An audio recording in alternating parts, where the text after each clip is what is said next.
روئے زمین پر، زمین کی پشت پر اور آسمان کے نیچے ایک ایسی قوم ہے جس کے پاس زندہ کتاب قرآن کی شکل میں موجود ہے، جس کے پاس زندہ نبی گنبد خضرا کے نیچے آرام فرما رہے ہیں۔ ہمارا مذہب بھی زندہ ہے، ہمارا قرآن بھی زندہ ہے، ہمارا رسول بھی زندہ ہے، اور ہمارا خدا تو حج و قیوم ہے، جو صرف زندہ ہی نہیں ہے بلکہ جو زندگی کو پیدا کرنے والا ہے۔ اس لیے انسان کی جوانی کے حوالے سے جتنا شیطان فکر مند ہے اور دنیا کی دوسری قومیں جانتی ہے، مسلم امہ کے جوان جس دن اپنی ذمہ داریوں کو محسوس کر لیں گے، اپنی ذمہ داریوں کو پہچان لیں گے، اس دن زمین کے چپے چپے پر اگر کوئی پرچم لہرائے گا تو وہ مذہب اسلام کا پرچم ہوگا، محمد رسول اللہ کے غلاموں کی حکومت ہوگی۔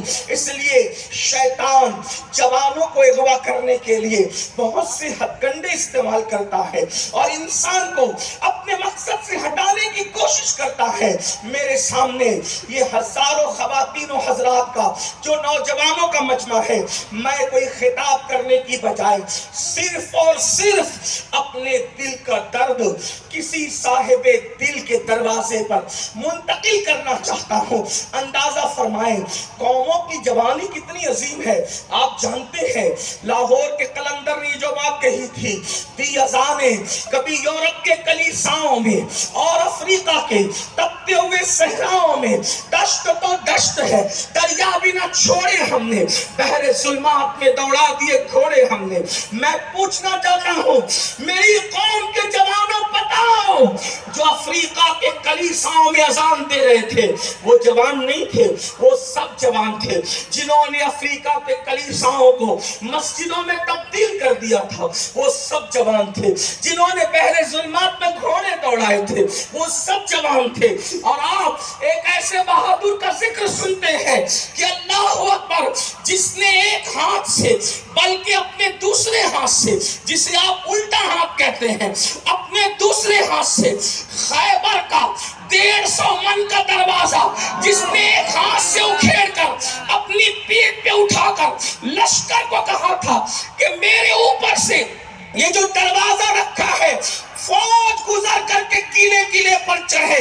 مورخ لکھتا ہے 150 من کا دروازہ پیٹھ پہ ڈال کر جس نے دروازے کو پل کی شکل دی تھی وہ کوئی بڈھا نہیں تھا بلکہ وہ ایسا جوان تھا جس کے بارے میں رسول اللہ کہتے ہیں لا فتح الا علی لا سیف الا ذوالفقار۔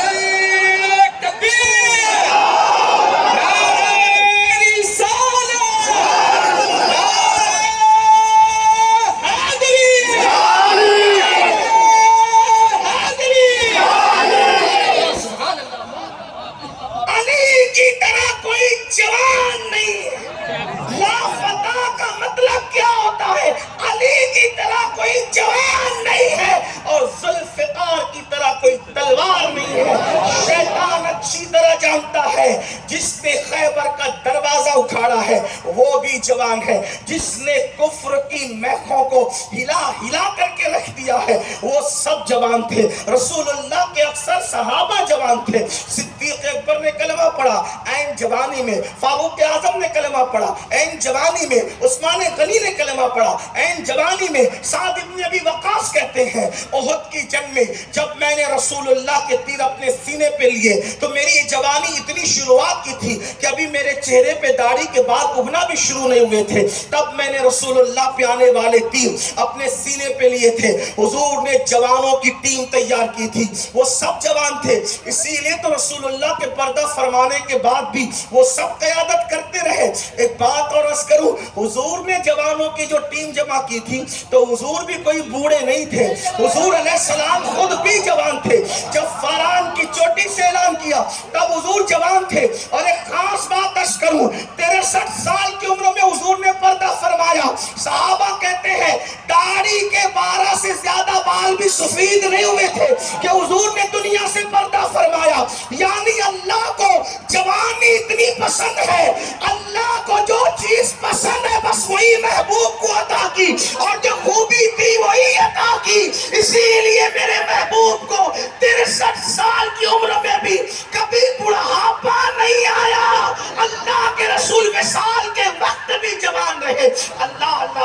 جوانی ہے، جوانی کو شیطان اغوا کرنا چاہتا ہے، اور جس قوم کا جوان اغوا ہو جائے، یعنی جس قوم کا جوان شیطان کے ہاتھ کٹ پتلی بن جائے، جس قوم کا جوان اپنا مقصد بھول جائے، جس قوم کا جوان غیرت بھول جائے، حمیت بھول جائے، تہذیب بھول جائے، تمدن بھول جائے، کلچر بھول جائے، پھر اس قوم کا حال کیا ہوتا ہے؟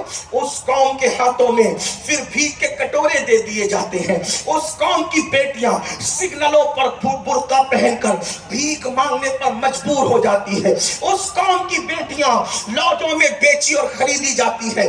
آپ سے پوچھنا چاہتا ہوں، اے فیس بک اور یوٹیوب اور واٹس ایپ کے ہمدردوں، کیا یہی قوم کا درد ہے کہ اگر کسی کے قتل کی کوئی ویڈیو آئے تو اس کو ہائے ہائے کر کے وائرل کرو؟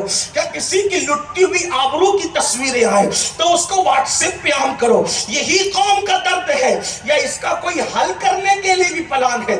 اس کے سولوشن کے توجہ کے لیے بھی کوئی پلان ہے؟ آپ مجھے بتائیں۔ یاد رکھنا، رسول اللہ کا فرمان سننے کے لیے توجہ کریں، حضور کا فرمان سننے کے لیے اگر مسلمان جمع ہو جائیں تو لوگوں کی چھاتی دبنے لگتی ہے، جب صرف سننے کے لیے جمع ہو تو چھاتیاں دبتی ہے۔ اگر پوری قوم فرمان رسول پہ عمل کر لے تو پھر انقلاب کا عالم کیا ہوگا، کس طرح انقلاب آئے گا؟ لیکن اللہ میری قوم کو شعور دے۔ ہم سنتے تو ہیں، ہم نے کبھی سوچا یہ بیٹیوں کی لٹی ہوئی آبرو، یہ بیٹیاں اگر کسی کا ہاتھ پکڑ کر جا رہی ہے، یہ عالمیاں، یہ سگنلوں پر بھیک مانگتی ہوئی برقع پہن کر کے بیٹیاں جو قوم کے اوپر ایک سوالیہ نشان کی شکل میں ہے، اس کا حل کیا ہے؟ اس کی تبدیلی کا ذریعہ کیا ہے؟ یاد رکھنا، نوٹوں سے تبدیلی نہیں آتی، نہ اوٹوں سے تبدیلی آتی ہے، نہ زبان سے تبدیلی آتی ہے، نہ بیان سے تبدیلی آتی ہے، نہ دھرنوں سے تبدیلی آتی ہے۔ انقلاب کھوکھلے نعروں سے نہیں آتا، انقلاب گھاگھر اور چادروں سے نہیں آتا، انقلاب بلند مینار تعمیر کرنے سے نہیں آتا، انقلاب بلند گنبد بنانے سے نہیں آتا۔ میں اپنے ایک ایک جملے کا ذمہ دار ہوں، حالانکہ اس منبر پر ذمہ دار علماء موجود ہیں، اگر میں غلطی کروں تو یہ میری ضرور اصلاح کریں گے، اور اگر میں صحیح کہہ رہا ہوں تو ضرور انشاءاللہ یہ علماء کرام اور سادات کرام جو ہے وہ میری تائید بھی فرمائیں گے۔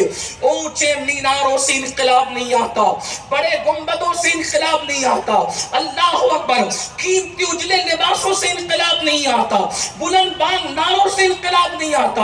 انقلاب نعروں کی وجہ سے نہیں ہے، اگر نعرے انقلاب بلند کرتے تو مرغے کی بانگ بھی تو ایک نعرہ ہے، اس سے کون سا انقلاب آتا ہے؟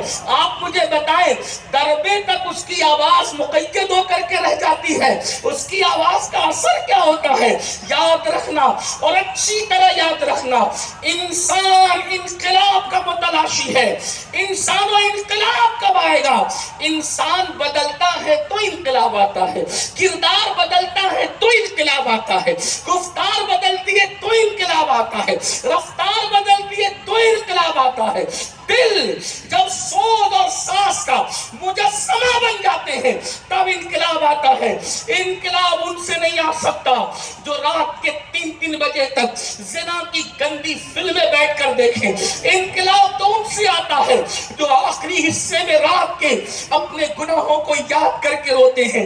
انقلاب وبا کرنے والی قوم وہ ہے جو راتوں کو گناہ یاد کر کے روتے ہیں، اپنی راتوں کو گناہوں کے آشیانے تعمیر کر کے گزارنے والے کبھی انقلاب وبا نہیں کر سکتے۔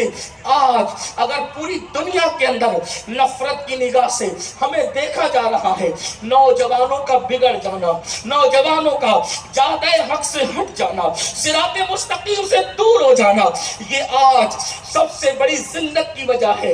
اس محفل میں جو اصلاح عقائد و اعمال کی محفل ہے، میں خالص جوانوں سے مخاطب ہوں۔ میری قوم کے جوانوں، ہماری ذمہ داری کیا ہے؟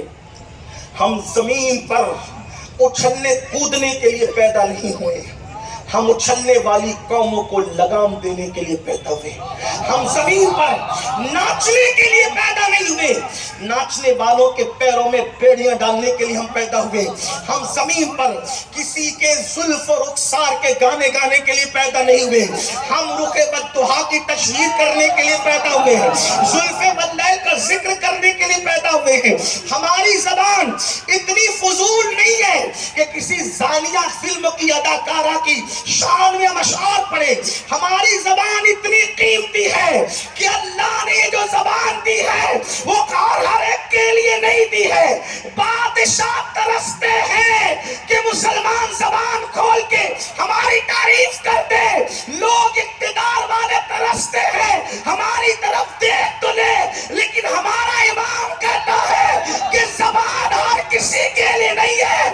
یا رسول اللہ دہن میں زبان صرف تمہارے لیے، بدن میں جان تمہارے لیے، ہمارے یہاں تمہارے لیے، اٹھے بھی وہاں تمہارے. نعرہ تکبیر، نعرہ رسالت، عشق محبت، عشق محبت، عشق محبت، عشق محبت، عشق محبت، عشق محبت. حضرت سید امین القادری صاحب قبلہ. سبحان اللہ، سبحان اللہ. یہاں بھی ان کے لیے آئے اور وہاں بھی توجہ کریں. یہ اپنا مسلک ہے. قیامت میں لوگ شوق جنت میں اٹھیں گے. قیامت میں لوگ شوق جنت میں اٹھیں گے. لیکن خالص اہل سنت کا مسلک ہے ہمیں جنت سے کیا غرض، ہم تو مالک جنت کے لیے اٹھیں گے. ہمارے یہاں تمہارے لیے، اٹھے بھی وہاں تمہارے. جو جنت کے لیے اٹھے گا پتہ نہیں اس کو جنت ملے گی یا نہیں ملے گی، لیکن جو مالک جنت کے ساتھ اٹھے گا اس کا بیڑا یہاں بھی پار ہے، اس کا بیڑا وہاں بھی پار. آپ اندازہ تو فرمائیں ہماری زبان کتنی قیمتی ہے، ہماری زبان کتنی اہم ہے. افسوس وہ قوم جو رسول اللہ کے گیت گاتی تھی، وہ قوم جو رسول اللہ کے شان میں نعتیں پڑھتی تھی، وہ قوم جس کا سینہ حضور علیہ السلام کے عشق میں دھڑکتا تھا، آج اس قوم کے جوان کانوں میں ایئر فون لگا کر گانے سن رہے ہیں، کانوں میں ڈوب چکے ہیں. یاد رکھو اپنی تباہی کا رونا رونے والوں، اپنی تباہی پر بل بلانے والوں، جو زبان اللہ نے اپنے محبوب کی تعریف کے لیے دی تھی، جو زبان اللہ نے قرآن کی تلاوت کے لیے دی تھی، آج اس زبان کو ہیروئن اور اداکارہ جو فلم کی ہے اس کی تعریف میں، اس کی شان میں جو گندے گانے لکھے گئے ہیں تم نے اس کے لیے وقف کر دیا. اپنی حیثیت تو سمجھو، اپنا مقام تو سمجھو، اپنا مرتبہ تو سمجھو. دنیا میں VIP اگر کوئی انسان ہے تو وہ بھی مسلمان کی جوتیوں کے برابر نہیں ہو سکتا. اس کی وجہ یہ ہے کہ جو لقب اللہ نے مسلمانوں کو قرآن میں دیا ہے وہ لقب کسی کو نہیں دیا. میرا اللہ جب یاد کرتا ہے مومن کو تو کیا کہتا ہے؟ کہتا ہے یا ایھا الذین آمنو، اے ایمان والو. کم و بیش 82 مقام پر پورے قرآن میں اللہ جس قوم کو ایمان والا کہہ کر پکارے وہ قوم اگر گانوں کی طرف جائے تو کتنے افسوس کی بات ہے. وہ قوم اگر فلموں کی طرف جائے تو کتنے افسوس کی بات ہے. وہ قوم اگر اپنی راتوں کو گانے اور غزلوں کے حوالے سے گزارے کتنے افسوس کی بات ہے. وہ قوم اگر شراب اور جوا کے اڈوں کو آباد کرے کتنے افسوس کی بات ہے. وہ قوم عورتوں پہ پاپ کی نظر ڈالے کتنے افسوس کی بات ہے. اگر میرے جملے تلخ نہ لگے تو معاف کریں. جیسے بلی کی نیت چھچڑے میں ہوتی ہے اور جیسے کتا ہر وقت للچائی ہوئی نظر سے روٹی کو تکتا رہتا ہے، آج مسلم جوانوں کا حال یہ ہو گیا ہے اگر کوئی خوبصورت عورت نظر آئے تو یہ بھول جاتے کہ میں کون ہوں، یہ بھول جاتے کہ میں کس کا کلمہ پڑھتا ہوں، یہ بھول جاتے کہ میں کس کا بندہ ہوں، یہ بھول جاتے کہ میرے ہاتھ میں کتاب کس خدا کی ہے. اللہ اکبر. سالی بھی ہے تو بھی اس پر پاپ کی نظر پڑ رہی ہے، محلے کی بہن بھی ہے اس پر بھی پاپ کی نظر پڑ رہی ہے،